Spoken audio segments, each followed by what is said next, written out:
नमस्कार दोस्तों, 2 जून 2023 एक सैटेलाइट रिपोर्ट रिलीज हुई। ये रिपोर्ट यूके में स्थित थिंक टैंक चैटम हाउस के द्वारा की गई थी। इस रिपोर्ट में पाया जाता है कि अक्साई चीन के ग्राउंड रियलिटी में बहुत बड़ा खुलासा किया गया है। दरअसल अक्साई चीन यानी चाइना ऑक्यूपाइड कश्मीर के बारे में चौंका देने वाली स्थिति बाहर आई है। पिछले 7 महीने के सैटेलाइट इमेजेस की एक एनालिसिस की गई। इस एनालिसिस में पाया जाता है कि अक्साई चीन के एरिया में पीपल लिबरेशन आर्मी पूरी तरह से 2020 में विखुर रही थी, यानी पूरी तरह से स्कैटर थी, और आज 2023 में अपनी पोजीशन इतनी स्ट्रांग कर ली है कि आगे जाकर हमें बहुत बड़ा प्रॉब्लम का सामना करना पड़ सकता है।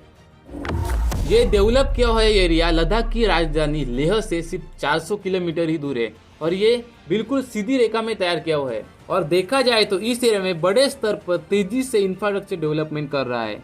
चाइना का प्लान है कि बड़ी संख्या में यहाँ पर चाइनीज सोल्जर को तैनात कर सके। अक्साई चीन वही एरिया है जिसे 1962 के वॉर में चाइना ने कैप्चर कर लिया था। तब से अक्साई चीन चाइना का अंडर ही है और उस वक्त से कभी न कभी चाइनीज और इंडियन सोल्जर में संघर्ष देखने को मिलता है। जैसे हाल ही में हुआ गलवान घाटी का संघर्ष, इसमें कई सारे चाइनीज सोल्जर मारे गए, उसके साथ कई सारे इंडियन सोल्जर भी वीरगति प्राप्त हुए। चाइना क्लेम करता है कि अक्साई चीन का नाम चाइना के नाम पर पड़ा है, लेकिन ऐसा अन्य देश नहीं मानते क्योंकि ये सच है। आपको भी ऐसा लगा होगा कि अक्साई चीन का नाम चाइना के नाम पर पड़ा है, किंतु ऐसा नहीं है।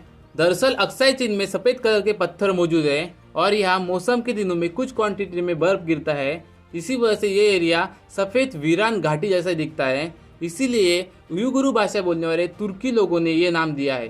दरअसल इस भाषा में अंक का अर्थ सफेद होता है, साई का अर्थ घाटी होता है और चीन का अर्थ वीरान या रेगिस्तान होता है। इसी वजह से इस एरिया को अक्साई चीन ऐसा कहा जाता है।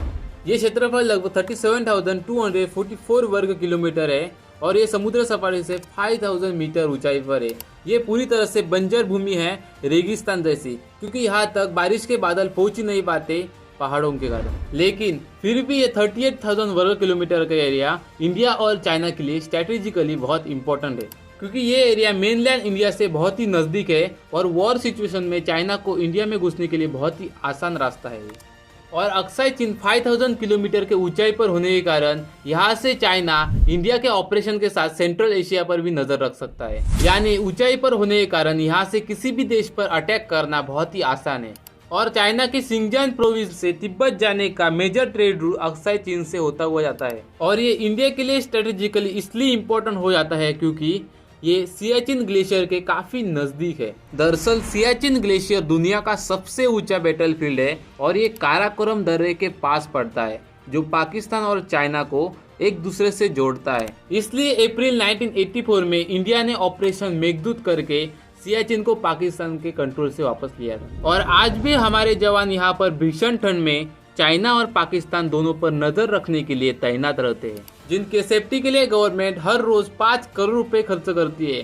फिर भी यहाँ कैजुअलिटी बहुत ज्यादा देखने को मिलती है। ऐसे में अगर इंडिया कंट्रोल अक्साई चीन पर होता है तो इंडियन आर्मी और सरकार को इतने ज्यादा परेशानियों का सामना नहीं करना पड़ सकता है, क्योंकि अक्साई चीन से इस पूरे एरिया पर नजर रखी जा सकती है। और दरअसल इस एरिया में होश आयरन लेड जिंक भी बड़े स्तर पर पाया जाता है। इस एरिया में एशिया का सबसे बड़ा और दुनिया का 7 लार्जेस्ट मेटल डिपॉजिट मौजूद है और यहाँ पर 80.87 मिलियन हाई ग्रेड जिंक और लेड को भी एक्सट्रैक्ट किया जा सकता है। लेकिन चाइना ने कैप्चर करने की वजह से इन चीज़ों का हम फायदा नहीं उठा सकते।